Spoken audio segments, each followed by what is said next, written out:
Alhamdulillahi wa kafa.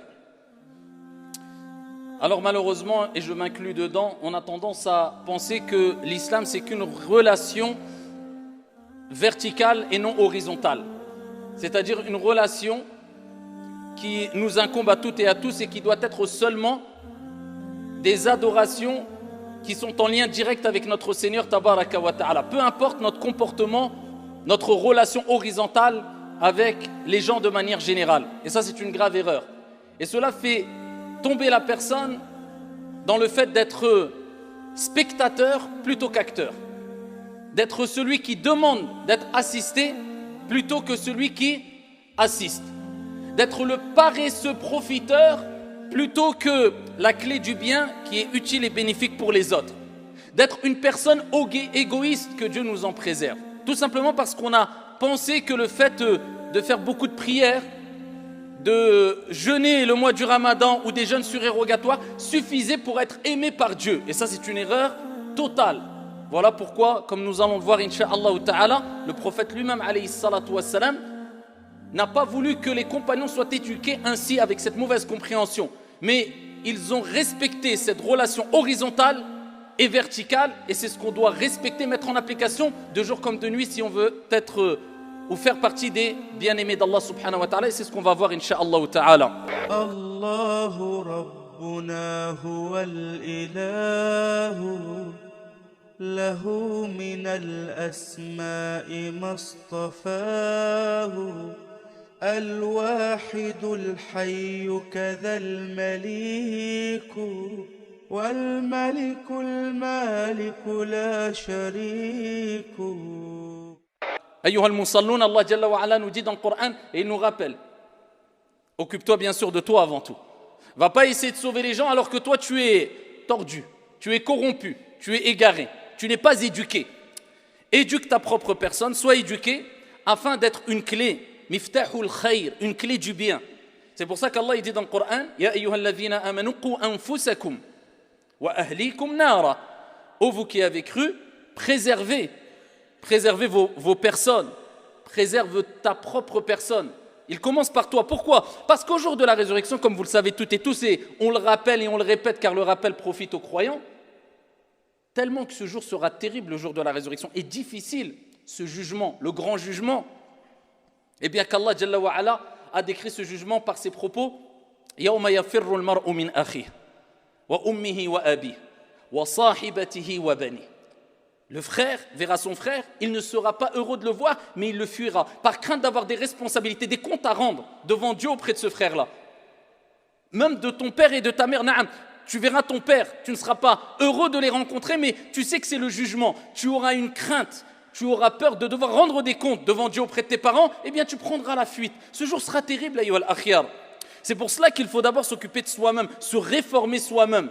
Parce que le jugement va te concerner, toi, ya Abdallah. Mais Dieu ne s'arrête pas là. Il te dit, préoccupe-toi de toi, préserve ta propre personne. Qu anfusakum wa ahlikum nara. Et vos familles. Pourquoi? Parce que l'islam demande. L'islam te demande, ya Abdallah. L'islam nous demande, ya ibadallah, de se réformer, de s'éduquer, d'améliorer notre comportement, d'essayer d'atteindre at-taqwa, la piété, mais ensuite de ne pas être égoïste. Et les gens autour de toi, et ta mère et ta sœur, et la communauté et la umma, et la société, et les gens de manière générale, et les animaux, tu ne t'en préoccupes pas, c'est pas l'islam. Ça n'a rien à voir avec l'islam. C'est pour ça que le prophète sallallahu alayhi wa sallam, dans le long hadith très connu de Tabarani fi sanadin sahih, il met en avant eh bien, le fait de s'entraider. Tu ne penses pas qu'à toi, tu n'es pas un égoïste. Nafsi, toujours moi. Moi, je suis bien, khoya. Je fais mes prières, je rentre chez moi, je dors. Le reste, khoya, ce n'est pas mon problème. Ça ne se passe pas comme ça. Cet égoïsme-là, cet individualisme n'a rien à faire, n'a pas sa place dans l'islam.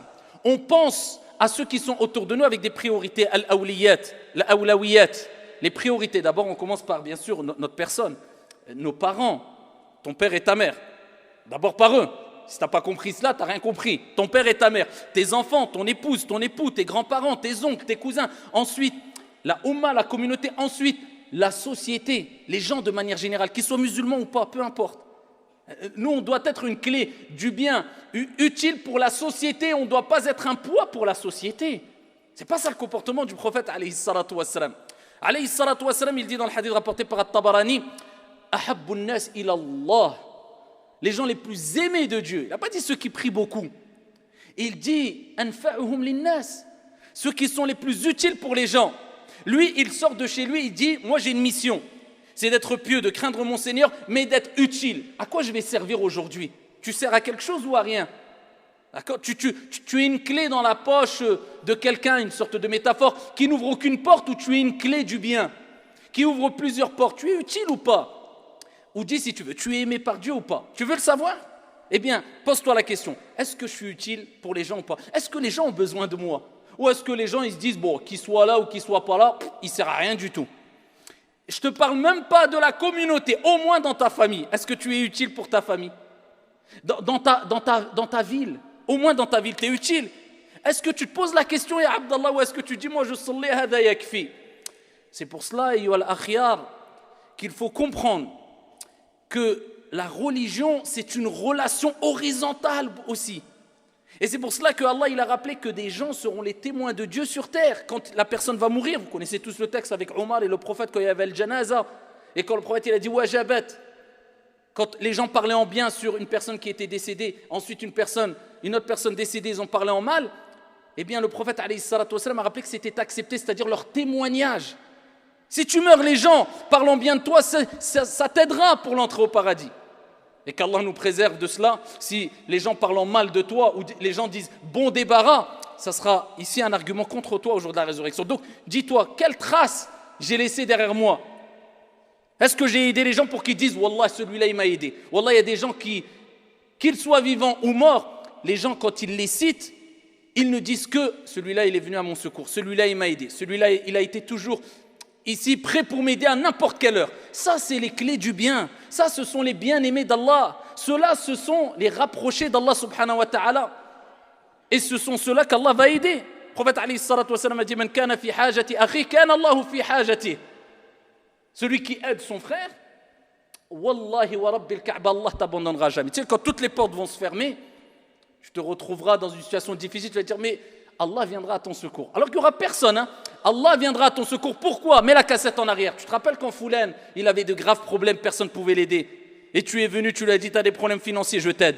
Tu te rappelles de un tel, quand il n'y avait personne pour l'aider, ne serait-ce que pour son déménagement et tout le monde prenait la fuite. Asmahlia, j'ai rendez-vous chez... Et t'inventes des rendez-vous. Eh bien, toi, tu es parti l'aider. Eh bien, voilà. An-Nasr, le secours d'Allah, il est venu par là. Il est venu de ce côté-là. Man kana fi hajati akhi, kana Allahu fi hajati. L'islam, ce n'est pas que salah, ce n'est pas que rester à la mosquée. Omar ibn al-Khattab, Amir al-Mu'minin, il rentre dans la mosquée et il voit un jeune chab à la mosquée, bayna as-subh wa ad-dhuhr, dans waqt al-duha. On dit waqt al-duha, duha c'est le temps qui, subh, al-fajr est passé, subh est passé. Ouais, il était jalis à la mosquée, assis à la mosquée. Et il a le Coran ou le dhikr ou la. Omar ibn al-Khattab, il l'a appelé. Il lui a dit... Il a été pris d'étonnement. À cette heure-ci, c'est comme si maintenant tu rentres à la mosquée à 10h30 et tu vois quelqu'un dans la mosquée, un jeune, en pleine forme, et il est à la mosquée. On va dire, Masha'Allah. Non, Omar ibn al-Khattab, il lui a dit, viens ici. Il lui a dit, Man yunfiq alayk. C'est qui dépense pour toi? Parce que c'était pas normal de voir quelqu'un le matin comme ça à la mosquée, alors que les gens faisaient tijara, du commerce, ils travaillaient, al-amal. Fa idha qudiyati as-salah, fantashiru. Allah il dit quand tu as fini la prière, allez, éparpillez-vous dans la terre, allez chercher votre risque. Ça c'est pour Yawmul Jumu'ah, le jour du vendredi. Salah elle est terminée, et Allah va chercher ton risque, ta subsistance. Travaille, bouge, sois actif pour la société, sois bénéfique pour eux. Et il le voit, il dit Akhi, il dit c'est mon frère qui dépense pour moi, moi je suis à Jama', je fais du dhikr, et ça c'est une bonne action en soi-même. Il dit mais mon frère c'est lui qui travaille, c'est lui qui dépense pour moi. Omar ibn al-Khattab lui a dit quoi? Il dit Akhouk a'bad minka Allah. Il dit ton frère, il est plus dans l'adoration que toi. C'est comme s'il lui disait ce que tu fais là, avec d'autres termes, eh bien ton frère est meilleur que toi parce que c'est par sa cause que tu arrives à être là. C'est lui qui te nourrit. Lui, il est dans l'action. Lui, il est utile et toi, tu es utile qu'à toi-même. Tu es utile pour personne, tu es dans le jama'. Tu sers à quoi entre ça et la prière, elle est terminée. Et ça nous rappelle, ayyuha al-akhyar, que as-sahaba ont été éduqués de la sorte par le prophète, alayhi salatu wassalam, qui lui-même aimait travailler, lui-même mettait la main à la pâte, comme on dit, quand il construisait la mosquée, Le prophète, alayhi salatu wassalam, il n'a pas dit, c'est moi, le Rasoul, alayhi salatu wassalam, j'ai des servants. Wallah, il se salissait. Peu importe l'âge, peu importe le degré de notoriété ou le rang social que tu as atteint. Tu es un serviteur de Dieu. Et tu dois agir avec humilité, avec modestie, venir en aide aux personnes faibles, aux personnes qui ont besoin. Ça, c'est l'éducation prophétique, ayyuha al-akhyar. Pourquoi Omar ibn al-Khattab, il lui dit que ton frère est meilleur que toi? Parce qu'on a dit précédemment, celui qui travaille, il est utile pour les autres. Et les gens les plus aimés auprès d'Allah Azza wa Jal, ce sont ceux qui sont les plus utiles pour les gens. Regarde, que tu prennes le médecin ou le mécanicien, alors qu'ils le font à un but lucratif, c'est pour de l'argent. Mais même s'il le fait pour de l'argent, regardez être utile, comment c'est beau. Le médecin qui a réussi à être la cause qu'un patient guérisse. Le patient, il lui est reconnaissant ou pas? Le médecin, il a été la cause, sabab.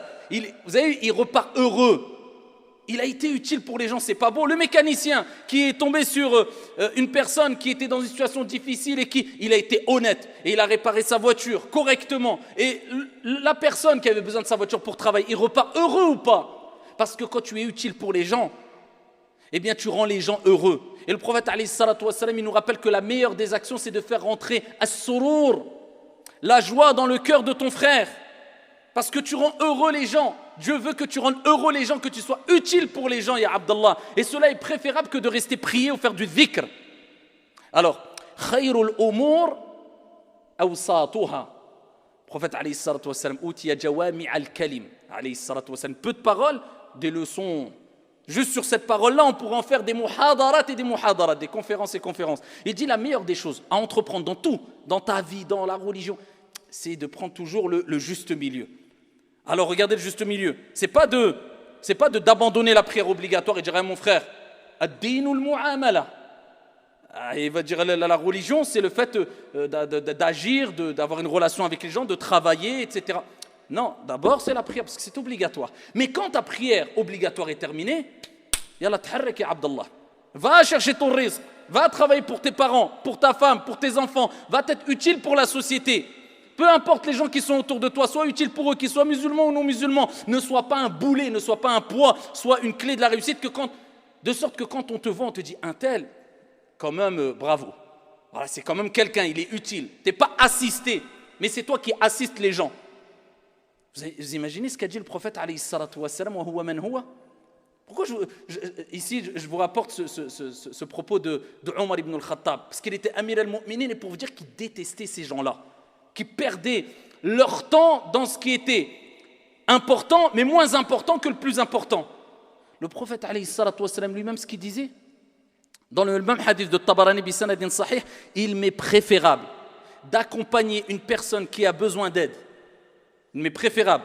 Donc toi, tu es en train de saller, tu as fait salam alaykum, salam alaykum. Allez, c'est quoi le préférable? Tu vois qu'on a besoin de toi pour aider dans la mosquée, c'est de te lever et d'aider, ou alors de rester subhanallah, subhanallah. Alors que tout le monde a besoin de toi. Subhanallah. Comme par hasard, pendant 2 heures, subhanallah. Quand on a besoin de toi, subhanallah, 2 heures. Mais quand il y a le mec là qui est posé, il n'y a plus de dhikr. Tout de suite, on s'assoit. Ou alors, est-ce que c'est mieux d'aller aider? Prophète alayhi salatu wassalam, yujib, il répond. Il dit, il m'est préférable d'aider quelqu'un. Il m'est préférable. Prophète lui-même. Hein. Alors, il n'a pas dit, j'ai trop de responsabilités, c'est trop dur. Il dit, il m'est préférable d'aider quelqu'un, il a besoin d'aide. Tu es à la mosquée, tu as fini de taslim, on a besoin tout de suite. Je suis là, je suis prêt. Fastabiqul khayrat. Concurrencez-vous dans les œuvres de bien. Wasari'u ila maghfirati min rabbikum wa jannatin 'arduha as-samawati wal ard. Le prophète, il n'a pas dit, prenez votre temps, doucement. Il a dit, accélérez, accourez vers un paradis aussi large que les cieux et la terre. Accourez. Eh bien, ici, il est préférable de quoi? De faire du dhikr ou d'aider? D'aider. Le prophète, alayhi salam, il dit, il m'est préférable d'aider mon frère qui a besoin de quoi que ce soit que de faire l'i'tikaf pendant 1 mois, la retraite pieuse, m'enfermer dans la mosquée du prophète, pendant 1 mois pour adorer Dieu. Quelqu'un qui va s'enfermer dans la mosquée, shahr, l'i'tikaf. Quelqu'un va dire, tabarakallah, bravo, 1 mois, t'es pas sorti que dans l'adoration. Eh bien, quelqu'un qui s'est levé, il a juste aidé son frère à porter quelque chose, wallah, il est meilleur que lui auprès d'Allah Azza wa Jal. Vous avez vu l'importance d'aider son frère, de bouger, parce que ça te pousse à te détacher de la paresse et à prouver ton amour et que tu veux absolument le paradis, absolument satisfaire ton Seigneur Tabaraka wa Ta'ala, absolument faire partie des gens les plus aimés d'Allah subhanahu wa ta'ala. C'est pour ça que je vous ai dit précédemment, il y a des hommes qui ont compris cela, des grands hommes qui ont marqué l'histoire, qui ont compris cela. Le prophète alayhi salatu wassalam lui-même, lorsqu'ils ont construit la mosquée du prophète, les compagnons sont partis vers lui, ils lui ont dit à Rasulullah, non, on va le faire, on va porter la pierre. Le prophète alayhi salam, il disait, laissez-moi. Lui-même, il voulait porter les pierres, alayhi salatu wassalam. C'est pas, il venait juste que quand tout était fait, masha'Allah, oh, il y a de quoi aider, c'est juste pour nettoyer quelques poussières. Non, quand il fallait salir, il était là, c'était le premier, je suis là. Alayhi afdalus salati wa skatam. Aina nahnu min haoula. Isa alayhi salam. Jésus, Isa. Tellement que Dieu aime les gens qui sont utiles. Isa alayhi salam a reçu l'éloge de Dieu dans le Coran. Lorsque Dieu parle de Isa alayhi salam, lorsque Isa a dit, dans le Coran, regardez, c'est des choses qui sont enregistrées, actées, pour nous dire, regardez, tellement que cette action, cette parole, ce comportement est noble et aimé auprès de Dieu, eh bien les gens le réciteront, le liront pendant des millions d'années jusqu'à la fin des temps par des millions et des millions de personnes. Subhanallah. Isa alayhi salam a dit « Waja'alani mubarakan aynama kunt » Et Dieu a fait de moi une bénédiction où que je sois. C'est quoi une bénédiction? Ça, c'est des gens qui ils ont tellement le baraka, la bénédiction, eh bien que où ils vont, eh bien ils font changer les choses, ils font évoluer les choses. Ils sont bénéfiques, ils sont utiles pour les gens. Tu vois, quand tu as le baraka dans l'argent, il y a des gens, ils ont un peu d'argent, c'est halal, mais subhanallah, ils font beaucoup de choses avec. Parce que, voilà, c'est bénéfique, cet argent a de la bénédiction. Et il y a des gens qui ont beaucoup d'argent illicite, mais tout part. Il n'y a pas de baraka. Eh bien, il y a des gens, c'est comme ça. Eux-mêmes, ils sont bénis. Et ce sont des bénédictions ambulantes. Où qu'il aille, il est bénéfique pour les autres. Ce n'est pas il est bénéfique que pour lui. وَجَعَلَنِي مُبَارَكًا أَيْنَمَا كُنْتُ. Il a fait de moi une bénédiction. Que je sois quelqu'un de béni, utile pour les gens, où que je sois. Abu Bakr, radiyallahu anhu warda. Abu Bakr, vous savez c'est qui Abu Bakr? Regardez la responsabilité qu'ont le hukam, les gouverneurs aujourd'hui. Ils ont une lourde responsabilité sur le dos. Ils doivent gérer tout un pays, ils ont une responsabilité auprès des gens, auprès de Dieu, ils ont une lourde responsabilité. Imaginez-vous celui qui a eu une responsabilité tellement lourde que même toutes les responsabilités de tous les gouverneurs et rois et présidents d'aujourd'hui, eh bien, n'atteindront jamais la responsabilité qu'il avait. Abu Bakr radiyallahu anhu warda. Et pourquoi pas? Eh bien, il a dû succéder à qui? À un prophète. Le meilleur des prophètes sur la surface de la terre. Imagine-toi la mas'ouliya, le prophète meurt, eh bien on dit à Abu Bakr, maintenant c'est toi qui vas prendre la relève. La responsabilité, donc vous croyez bien, vous comprenez bien qu'il ne devait même pas avoir, peut-être il devait dormir 3 ou 4 heures par nuit, ou ça devait être avec cela. Ça, dans quel monde ils étaient, dans quel monde on est. Après, quand les gens font une petite action, ou donnent un cours, ou alors donnent 10 € fils habilillah, c'est noble, hein. Mais quelquefois, on a l'impression qu'on a fait je ne sais quoi. Mais quand on regarde ce qu'ils ont fait, ceux qui nous ont précédés, l'humilité, la modestie, l'investissement qu'ils avaient, wallah, on a honte de nous. Et ça, c'est pour nous booster. Et moi, le premier, je m'inclus dedans, à se réveiller. Parce que la vie est courte, c'est un examen. En tout cas, tant pis pour celui qui n'aura pas profité. Abu Bakr, radiyallahu anhu warda, tous les matins, ba'da salat al-fajr, il partait en courant dans les rues de Médine et il rentrait dans une maison. Il restait pendant une période, il sortait couvert de poussière. Omar ibn al-Khattab, à chaque fois, il le surveillait, il dit, c'est pas possible. Pourquoi il rentre à chaque fois dans cette maison, il sort couvert de poussière? Une fois, 2, 3, 4, 5, 6. Omar, il a dit, je vais aller frapper à la porte dès qu'il sort et je vais voir c'est qui, qu'est-ce qui se passe dedans. Il frappe à la porte. C'est une femme qui ouvre la porte, aveugle, veuve, 3 enfants, en situation de difficulté, pauvre. Et il dit, Omar ibn al-Khattab, je frappe à la porte, il y a une personne qui est sortie de chez toi? Elle dit oui. Elle dit, tu connais? Elle dit non. Il dit, mais il vient pourquoi? Elle dit, tous les matins, il vient chez moi. Après Salat al-Fajr, il nettoie toute la maison. Il traite la chèvre. Elle avait une chèvre. Il traite la chèvre. Il lave le linge. Et il prépare à manger. Radiyallahu anhu. Et ensuite, il repart. Omar ibn al-Khattab, il s'est mis à pleurer. Et il a dit, Ya Amir al-Mu'minin, tu as mis la barre trop haute pour nous après toi. Il a dit, la charge elle est trop lourde après toi. Comment tu as mis la barre comme ça, et quand tu vas partir, nous, comment on va réussir à assumer ce que tu assumes? Comment on va avoir ce niveau? Comment on va assumer cette responsabilité? Min al-mu'minina rijal. Parmi les croyants, il y a des hommes. Ils ont sacrifié modestement, avec humilité, de manière concrète pour laisser des bonnes traces. Et pas bêtement, parce qu'il y a des gens qui pensent que le sacrifice, c'est de faire n'importe quoi. Et Shaitan joue avec eux. Regardez ceux qui ont dit, en faisant des attentats et je ne sais quoi, oui, on va prouver qu'on aime Dieu au nom de l'islam, au nom de la religion de Dieu. Inna ad-dina indallahi al-islam. Ils sont partis, c'est pas, ils ont laissé des mauvaises traces pour eux. Des millions de personnes, des millions de musulmans en ont mangé plein les dents. Pourquoi? Parce que un tel, Foulan et Allan, eh bien, ont gâché la belle image, on salit la belle image de l'islam et tout le monde en a pâti. C'est pas faire n'importe quoi quand on dit de sacrifier. C'est de faire les choses posément, intelligemment, dans ce qu'on est sûr que ça va être bénéfique, ça va faire rentrer la joie chez les gens, ça va laisser des bonnes traces, ça va nous permettre d'avoir une bonne réputation derrière nous quand on va mourir. Même les non-musulmans, certains parleront bien de toi, parce qu'ils te connaîtront comme quelqu'un de bon, quelqu'un d'honnête, quelqu'un d'utile. Et où sommes-nous par rapport à ces gens-là, billahi alaykum, jusqu'à ce que quelquefois on a l'impression que lorsqu'on doit aider quelqu'un, c'est un boulet, c'est un poids, ou alors aider la communauté musulmane comme si Dieu faisait la manche, hasha lillah. Allah, il a besoin ni de toi, ni de moi. Allah, Jalla wa ala, il crée et il choisit. Donc dis-toi bien que lorsque Dieu t'a utilisé dans le bien et tu viens en aide à ton frère ou à ta sœur, c'est qu'Allah, Jalla wa ala, t'a choisi. Parce que Dieu, il crée et il choisit. Et il ne va pas choisir n'importe qui. Quand tu travailles pour Dieu, pour une communauté, là on parle de venir en aide à une personne. Que dis-tu si tu viens en aide à une communauté? À travers ton investissement dans une mosquée, ou pour la da'wa, la prédication, ou dans une école, tu viens en aide à toute une communauté. Ya Abdallah, tu ne peux même pas imaginer la récompense. Mais est-ce que toi, tu as compris que c'est Dieu qui t'a choisi? Et que lorsque toi, tu n'arrives pas à aider, tu n'arrives pas à participer, tu n'arrives pas à t'investir, c'est Dieu qui ne veut pas de toi. Tu ne te poses pas cette question-là en disant, et à te donner des fausses excuses, oui, mais j'ai ceci, j'ai cela. Si demain on te dit, dans 2 semaines, tu vas mourir, tu vas dire, j'ai ceci ou cela.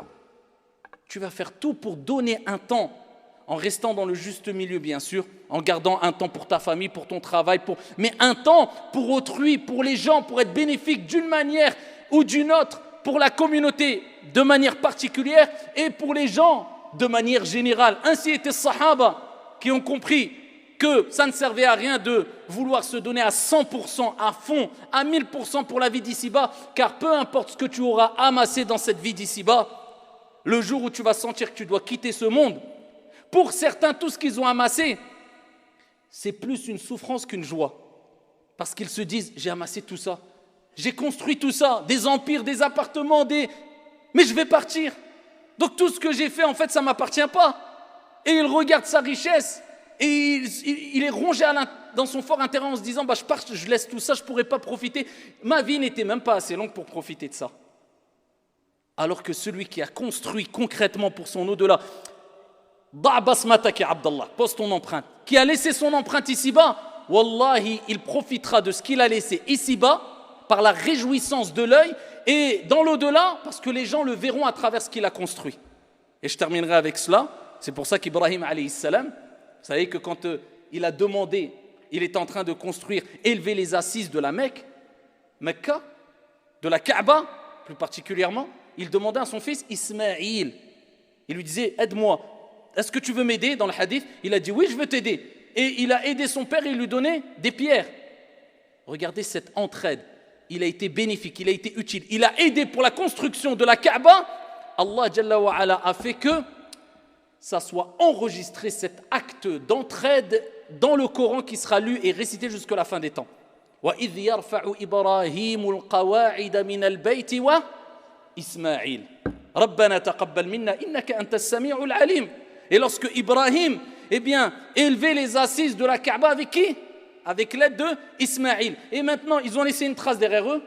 Oui, ils ont bien investi. Ils ont été utiles ou pas?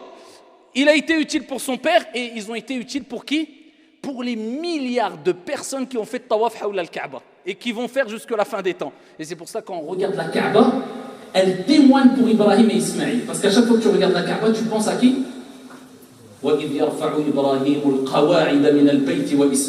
Tu penses à Ibrahim et à Ismaïl. C'est un témoignage. Et c'est un argument pour eux au jour de la résurrection. Donc pose-toi la question. Est-ce que tu es un poids?